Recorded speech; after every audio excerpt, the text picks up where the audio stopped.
Hello students, welcome to my channel. Today we will discuss the topic amino acids. In our last video, we have discussed the basic lecture of amino acids.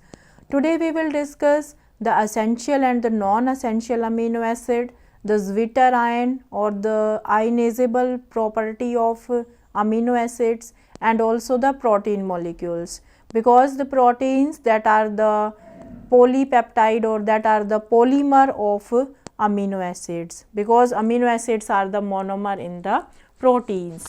So essential and non essential amino acids. Essential means कि जो हमारे लिए ज़रूरी है, non essential means कि जो हमारे लिए जिनकी requirement नहीं है. So the amino acids which are not prepared in our body, which are not present in our body, are known as the essential amino acid, and which are present in our body, there is the no requirement from outside, that are known as the non-essential amino acids. So total amino acids that are 20, जो total amino acids होते हैं वो 20 होते हैं, and वैसे तो amino acids बहुत सारे होते हैं, but the 20 amino acids are making the proteins, and out of them 10 are essential and 10 are non-essential. And it is very important in your competitive exams. बहुत बार आपसे पूछ लिया जाता है कि कौन से 10 जो हैं वो essential हैं और कौन से 10 non-essential हैं. तो अगर आप एक को याद कर लोगे, essential को कर लो या non-essential को, then you can differentiate. अगर आपके पास कोई question ऐसे आता है तो you can solve. तो how you can learn the essential amino acid with a very simple sentence of English, you can learn all these 10 essential amino acids. So let's understand. Any help in learning these little molecules proved truly valuable. एक sentence है आपके पास, any help in learning, कि learning में कोई भी help, these little molecules proved truly valuable. और इस पूरे sentence में आप 10 amino acids को learn कर लोगे. कैसे? सो ए से जो आप बोल सकते हो, ए से हो जाएगा आर्जिनिन, तो ऐसे आप इसको याद रखोगे, ए से हो गया arginine. Okay. Second H, H means आपका हो जाएगा इससे histidine. Then I, isoleucine, leucine. Then L, leucine. T से हो जाएगा थ्रियोनिन.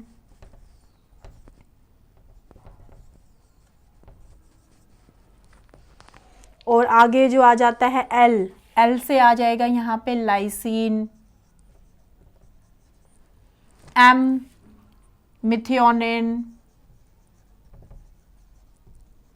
तो ऐसे आपने यहाँ तक अब तक 7 अमीनो एसिड्स लर्न कर लिए. ए से हो गया आर्जिनिन, एच से हिस्टिडीन, आई से आइसोल्यूसिन, एल से ल्यूसिन, टी से थ्रियोनिन, और एल से हो जाएगा फिर लाइसिन, एम से हो गया मिथियोनिन. फिर उसके बाद आगे आता है कि प्रूव्ड, प्रूव्ड से आपका हो जाएगा फिनाइल एलेनिन. फिनाइल, जिसमें फिनाइल रिंग होगी, एलेनिन ये एरोमेटिक अमीनो एसिड होगा. टी से आपका हो जाएगा tryptophan,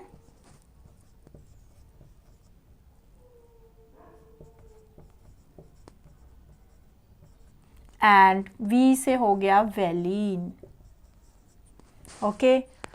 So by this you can learn all the 10 essential amino acids. So what are the 10 essential amino acids?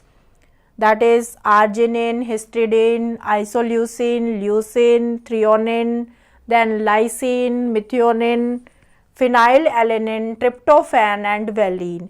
लेकिन आप इसको अगर ऐसे याद रखोगे तो आपको याद नहीं रहेगा. But if you learn this sentence, any help in learning these little molecules proved truly valuable.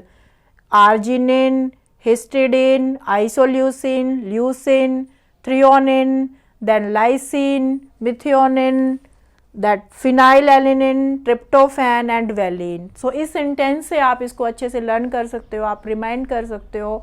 So that is the very simple trick to learn all the essential amino acids. After that, the property of the amino acids, that is in the ionizable form in the solution, it is remaining in the ionizable form but not in the simple ion. एक ही ion में नहीं रहेगी, जो ions हैं cation anion वो change होते रहेंगे. So that is in the form of the dipolar ion. Dipolar ion means जिस पे दो चार्ज होंगे, one is the positive charge and one is known as the negative charge. Now the ionisable property of amino acids.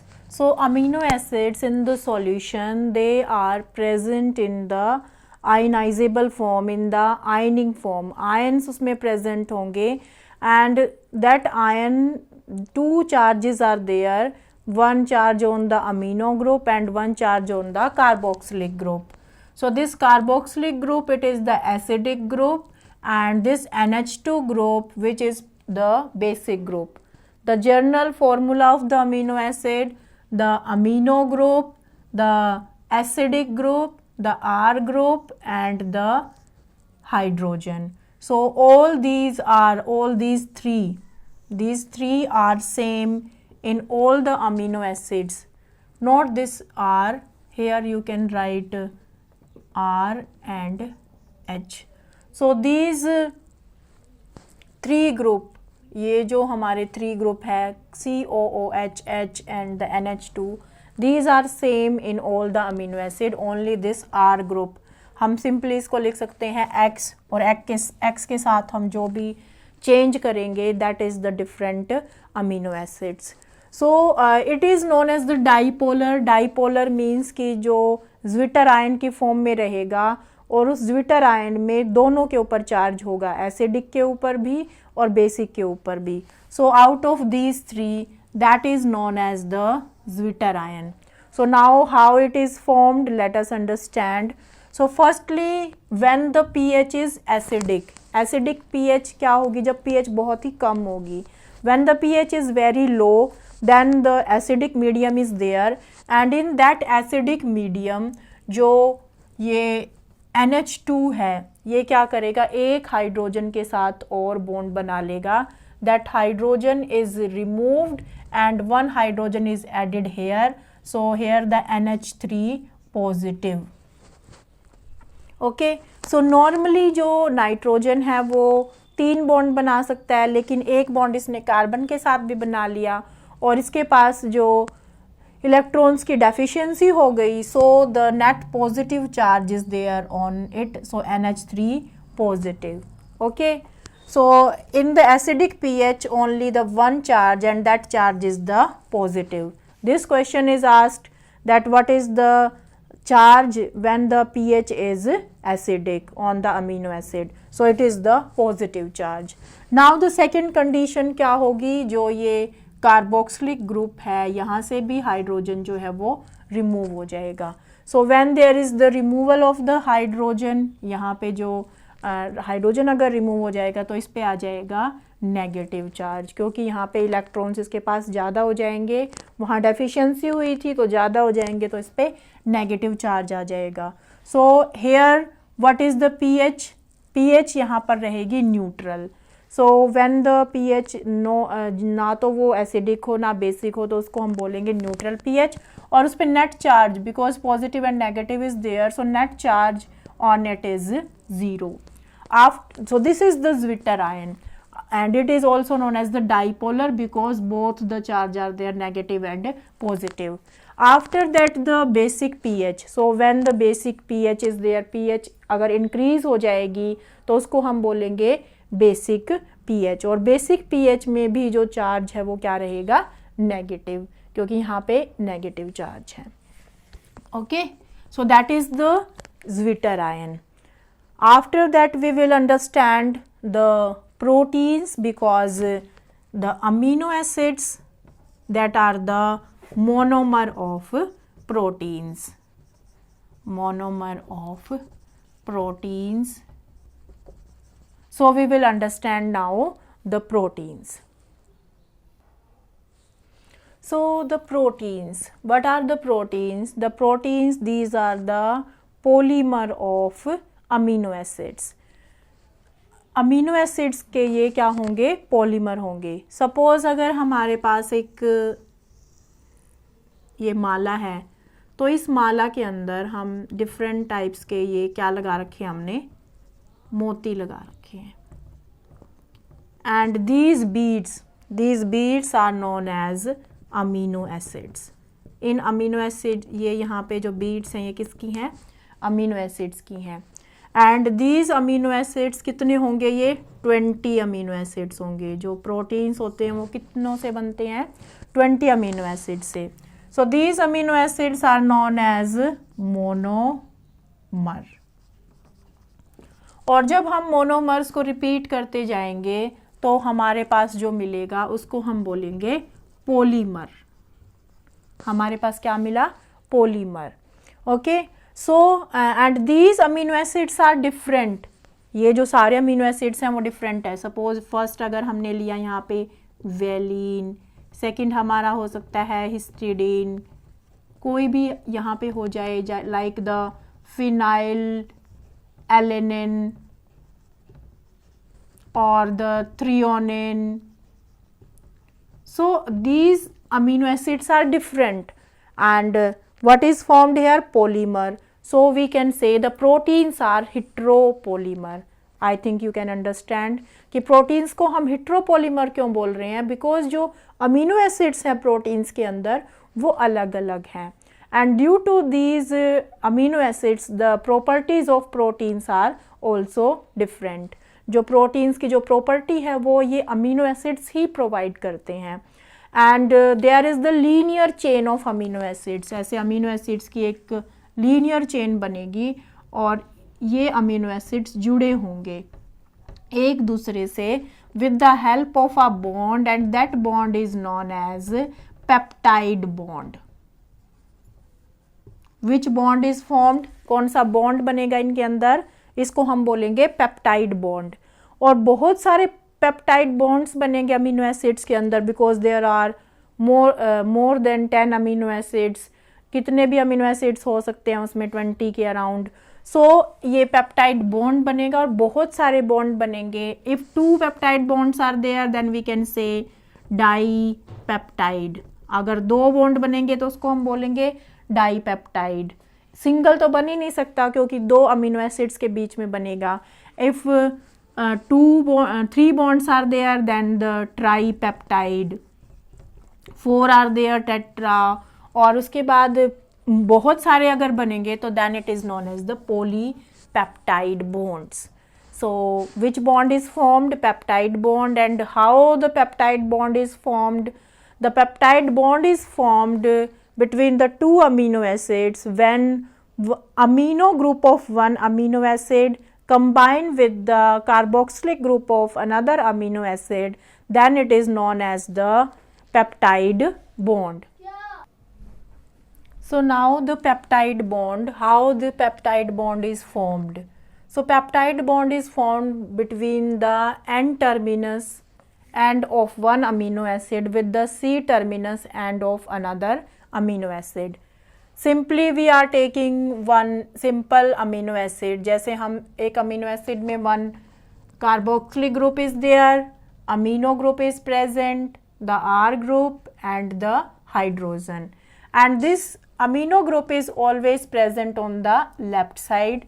जैसे ये हमारी left side हो गई और ये हमारी हो गई right side, and this right side the carboxylic group is present. तो ऐसे ही फिर अगली अमीनो एसिड आएगी, उसके भी लेफ्ट साइड में अमीनो ग्रुप होगा और राइट साइड में कार्बोक्सिलिक ग्रुप होगा. तो ये दोनों अमीनो एसिड कंबाइन होंगी with one bond, and that bond is known as peptide bond.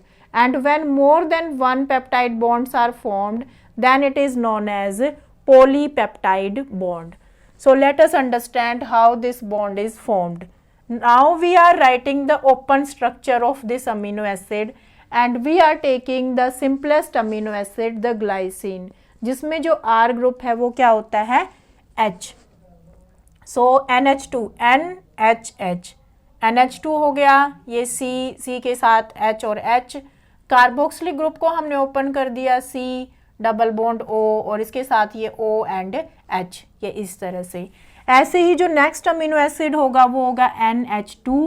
तो NH2 हमने इस तरह से लिखा, कार्बन के साथ हाइड्रोजन, उस साइड भी हाइड्रोजन, COO और फिर C, इसके साथ फिर आगे जुड़ेगा H, ठीक है। तो यहाँ पे आपका आएगा O, okay. So when this two are combining, यहाँ इसके साथ ये कंबाइन करेगा, so there is the removal of the water. ये यहाँ से क्या रिमूव होगा, वाटर। वाटर रिमूव होने के बाद एक बॉन्ड बनेगा, जिस बॉन्ड को हम बोलेंगे पेप्टाइड बॉन्ड, और यहाँ पे एक ही पेप्टाइड बॉन्ड बना है, ऐसे ये अगले अमीनो एसिड के साथ कंबाइन करता जाएगा, and here a one polypeptide chain is formed. एक चेन बनेगी जिस चेन को हम बोलेंगे polypeptide chain. So the proteins that are the polypeptide, because more than one peptide bond is formed, they are heteropolymer because the amino acids are different in them, and there is the linear chain of amino acids। जो ये amino acids की जो chain बनी है वो कैसी बनी है, linear chain बनी है। तो इसीलिए हम इनको बोलेंगे कि there is the formation of the linear chain।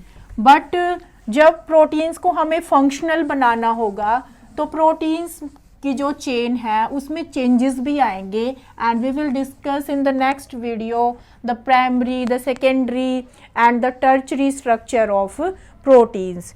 Here firstly we are discussing the function of the proteins, because the proteins are very important in our body. They are maintaining our body design. 10th class में हमने पढ़ा the gene code for a particular type of proteins and that proteins determining the body design। तो हमारी पूरी body में जो खेल है वो प्रोटीन्स का ही है। प्रोटीन्स बहुत ज़्यादा अबंडेंट अमाउंट में है और वो बहुत ज़्यादा फंक्शंस परफॉर्म कर रही हैं। सबसे पहला फंक्शन होगा transport across the cell membrane. Cell membrane के अराउंड जो transport, that is also with the help of a proteins. Cell membrane जो होती है वो क्या होती है, डबल मेम्ब्रेन होती है, और that is made up of lipids and proteins. तो वहाँ पे जो ये प्रोटीन्स होंगे, कैरियर प्रोटीन्स होंगे, दैट आर मीन्स प्रोटीन्स, और इन प्रोटीन्स के थ्रू ही जो आयंस हैं उनका एक्सचेंज होगा। तो सेल मेम्ब्रेन के थ्रू ट्रांसपोर्ट है, that is also due to the proteins. Then the antibodies. Antibodies कौन होते हैं, जो हमारी बॉडी के अंदर सोल्जर्स होते हैं, जो अगर कोई जर्म्स एंटर कर जाए तो उन जर्म्स को किल करने के लिए हमारी बॉडी के अंदर सोल्जर्स होते हैं, and that are also proteins. वो भी कौन से मॉलिक्यूल्स होते हैं, protein molecules. Different hormones like the insulin hormone जो है that is also a protein. Different enzymes, mostly the proteins are enzymatic in nature. जो मोस्टली जो एंजाइम्स हैं, मोस्टली एंजाइम्स जो होते हैं वो प्रोटीन होते हैं।